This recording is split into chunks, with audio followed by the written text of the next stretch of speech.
We are ANN, and this is Planet Talk. Hi, I'm your host today, Renn Butler, and today is March 28, 2021. It's been a really exciting week for ANN. Not only the great presentations by people that have been presenting regularly, like Alex Stein and Art Granoff and James Moran, but today was a revelation from Danielle Meyer.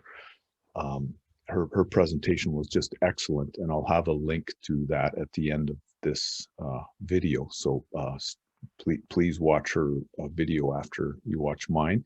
And then Chad Harris, a couple days ago, was just amazingly organized and insightful and relaxed and likable in his presentation.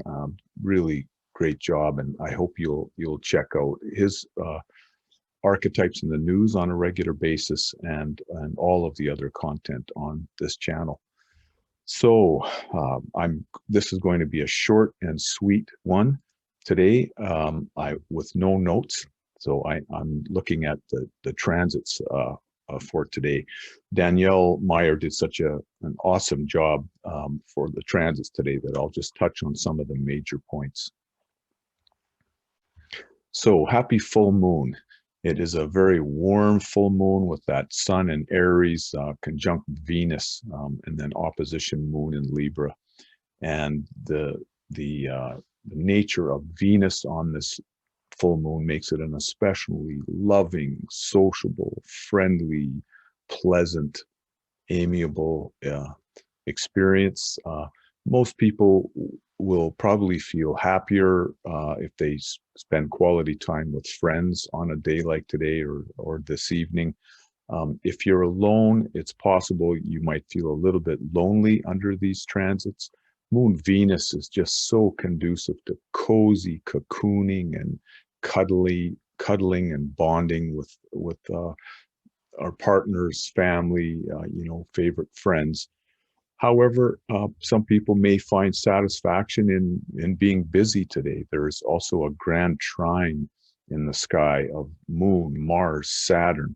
And this is very conducive for puttering around the house, fix-it-up projects around the house, taking care of laundry, housework, details, paperwork, things like that, of getting our hands in the soil, digging, preparing for gardens, working with wood in any way, cutting, grinding, polishing. This is a very effective grand trine, Moon, Mars, Saturn, for any of those things. It's just such a wonderfully loving feeling with that Sun, Venus, Moon, and Danielle again did an awesome job in talking about that.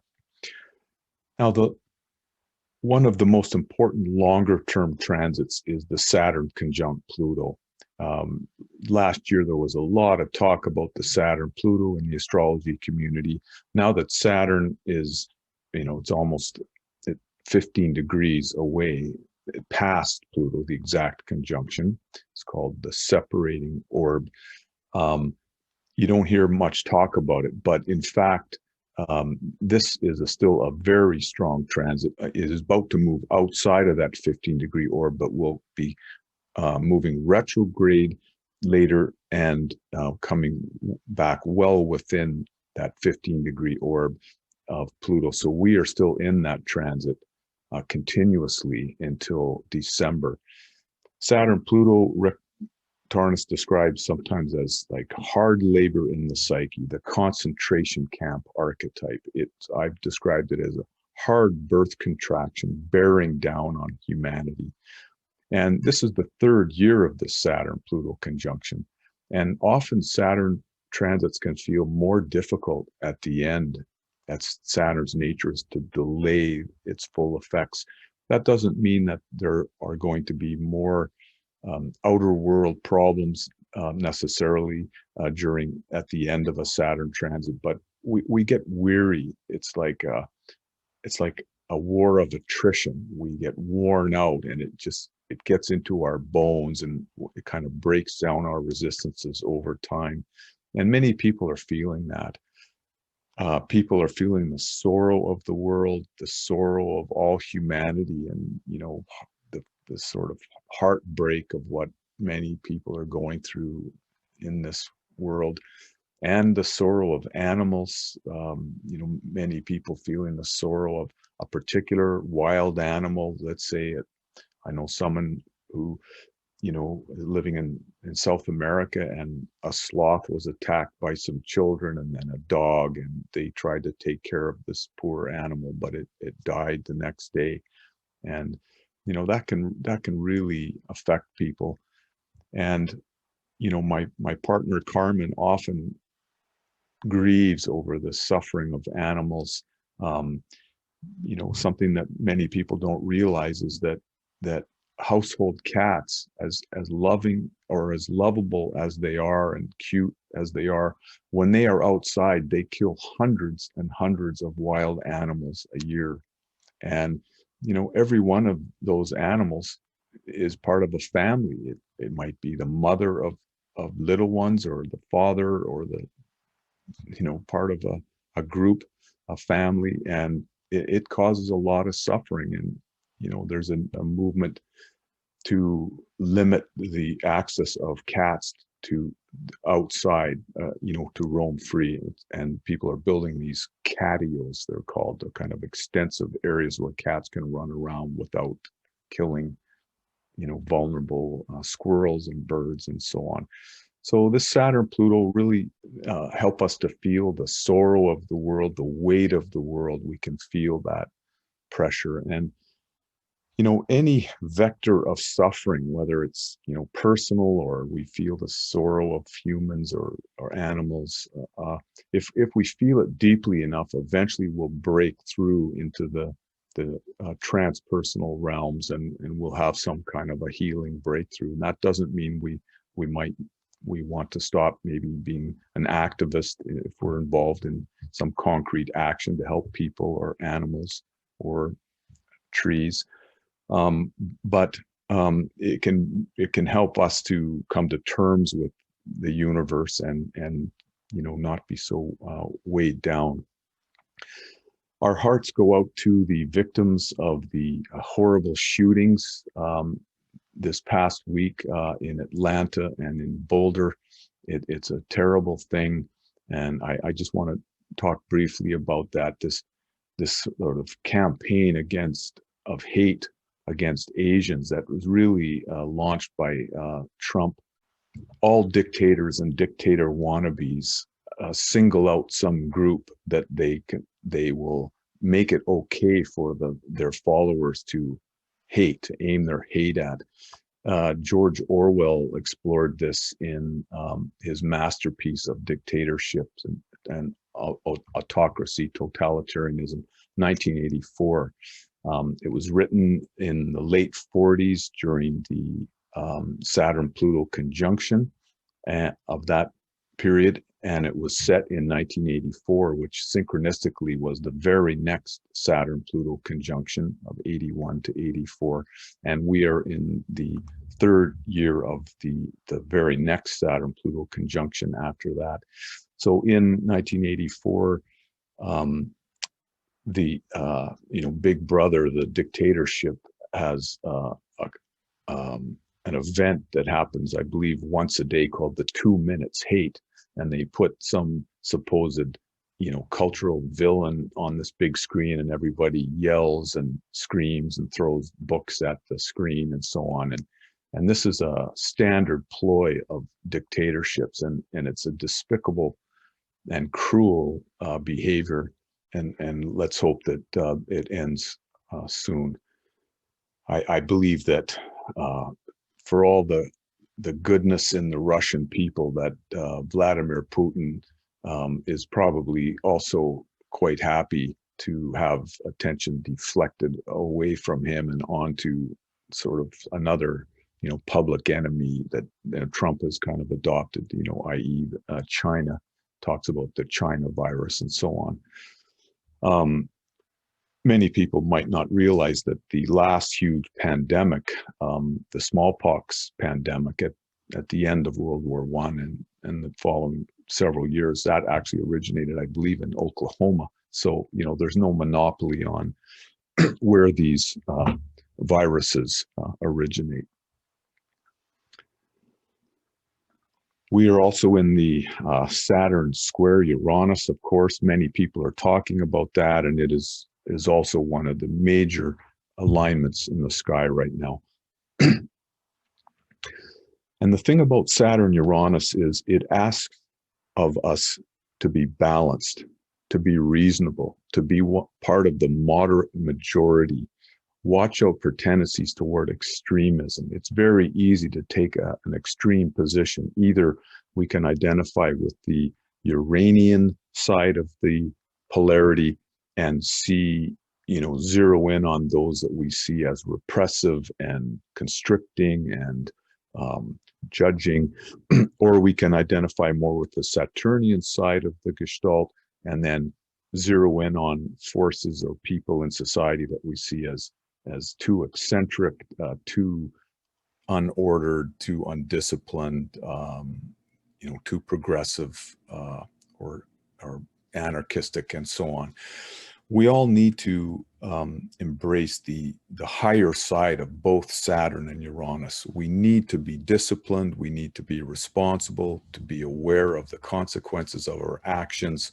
But we also need to be open to new possibilities, to innovative technologies, to new solutions to old problems. So responsible freedom, disciplined experimentation, step-by-step emancipation, incremental emancipation or liberation. This is what Saturn Uranus can offer us. And it prevents us from being stuck. That's the Uranus side of us. It prevents us from holding on to a position without challenging it or growing. And then the Saturn side makes sure that we do grow and evolve and make changes in a way that is grounded, that is practical, that is real, and that is responsible.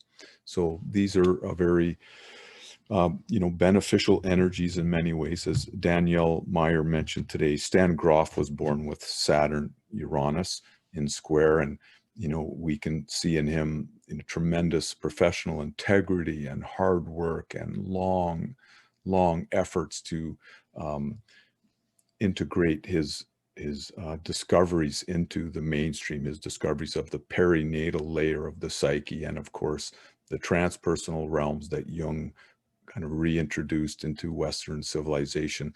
And Grof also studied and observed some other transpersonal experiences that Jung had not written about, such as past lives and others.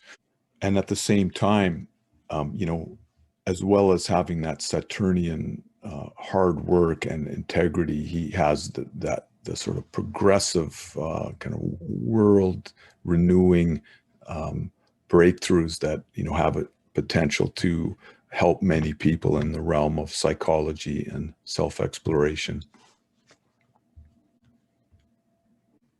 So just to return now to the Saturn-Pluto conjunction, Pluto really is the archetype in astrology that is the main source of aggression.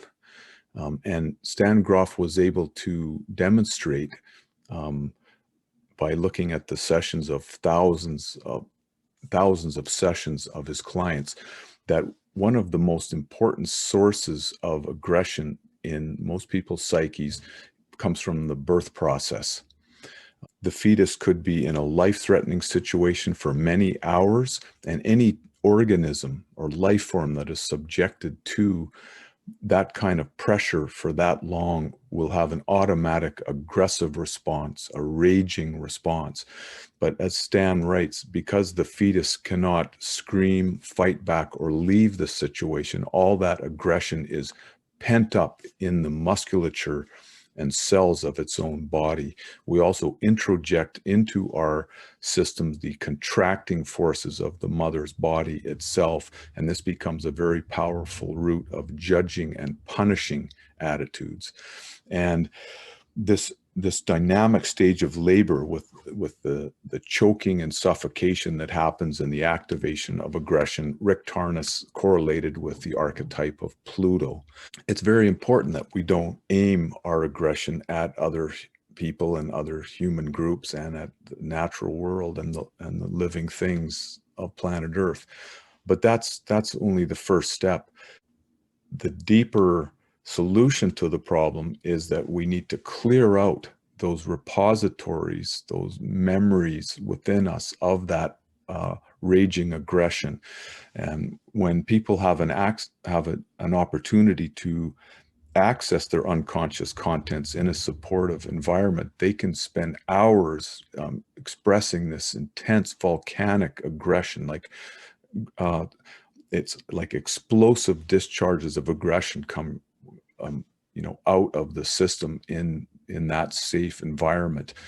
And it's quite incredible how much of that is in most of us, but there's a finite amount of it. It can be cleared out, greatly reducing the effects of aggression in our everyday lives. So,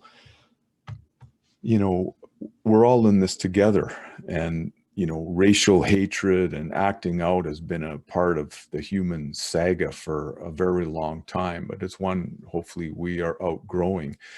It will help greatly as things like breathwork techniques such as holotropic breathwork or Groff breathwork, and also the responsible use of psychedelics and psychotherapy spread more in the culture, and also similar techniques that offer an opportunity for people to face these reservoirs of aggression, to get them out of the system. And this is what the Saturn Pluto conjunction is really showing us. It's like we're living in a pressure cooker. Most humans are struggling, and it doesn't matter what the external situation is. Even if they're relatively comfortable, they're still under the influence of their unhealed, unprocessed material. And there's an urgent need for more opportunities for us to process those emotions and energy. So Pluto represents those powerful energies and emotions, and Saturn is kind of like the lid that is put on us during the birth process, the constricting force that doesn't allow us to express it. But then when it does come out, it comes out in very negative ways, like the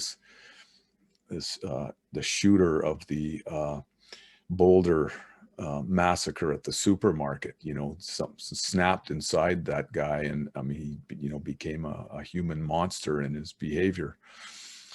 And so I believe that the most hopeful thing is the spread of these kind of technologies of the sacred, where people can access the shadow elements in the psyche and then discharge them, consume them from the system, decrease their influence in their everyday lives, and also at the same time automatically reach spiritual states of consciousness within their beings that can give them more of a sense of happiness and security and safety. I personally am in favor of gun control, especially of things like assault rifles. I don't think people need them. Politically, just for full self-disclosure, I consider myself like a green liberal, like small g, small l.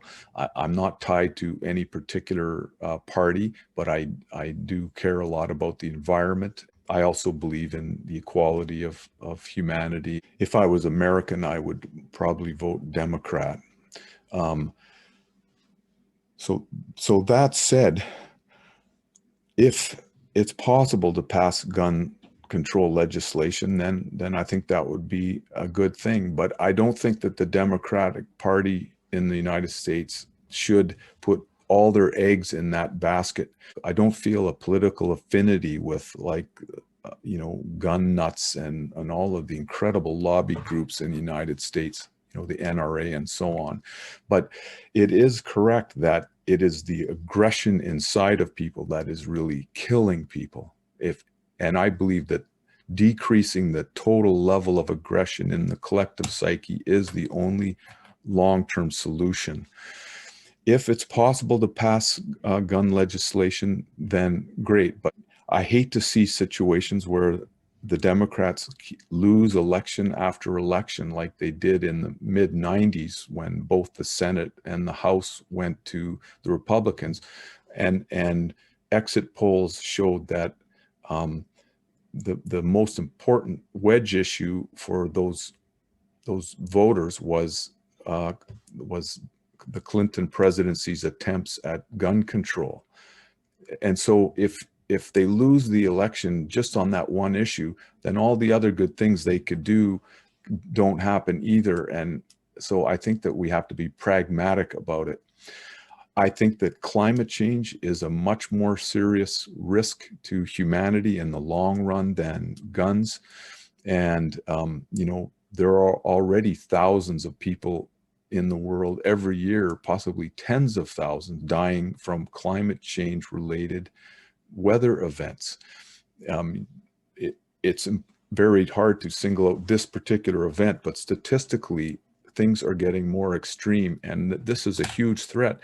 And if this is just my personal opinion, if a reasonable party, let's say that the US Democratic Party, loses elections on an issue like gun control, and then they can't do anything about climate change, they can't support the transition to renewable forms of energy like solar and wind, I think it's a real shame. So I think things need to be kept in perspective. And then back to the potential for extremism of the Saturn Uranus.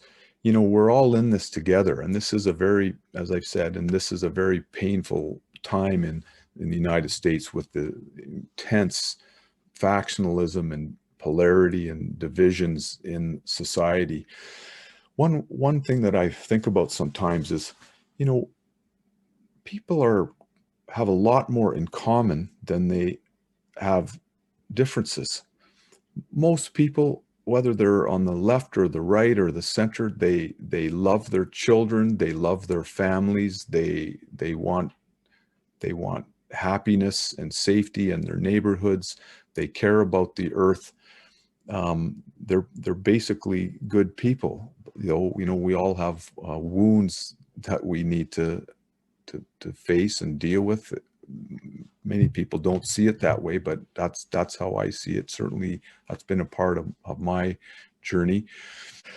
The differences are people's visions. So one person might see the future as should be going that way, and the other sees the future should be going that way. And so if you follow those lines to their furthest extent in your imagination, then that seems to be a pretty big difference. But most people aren't activists. They have preferences. Those can change at times. We can disagree, but agree to disagree. And, as much as we can, try to see the commonality with all human beings. It's easier said than done sometimes, and I'm not, I'm no stranger to feeling annoyed and exasperated with some of the things that we all see in the news at times. So I'm not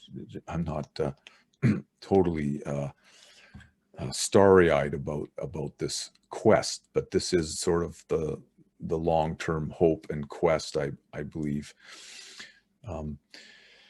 It's interesting with the Moon-Mars-Saturn trine, grand trine, with Moon opposition Sun, Venus.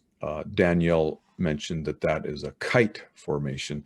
And with the Mercury square Mars transit in the sky, very possible many will have the urge to tell others to go fly a kite.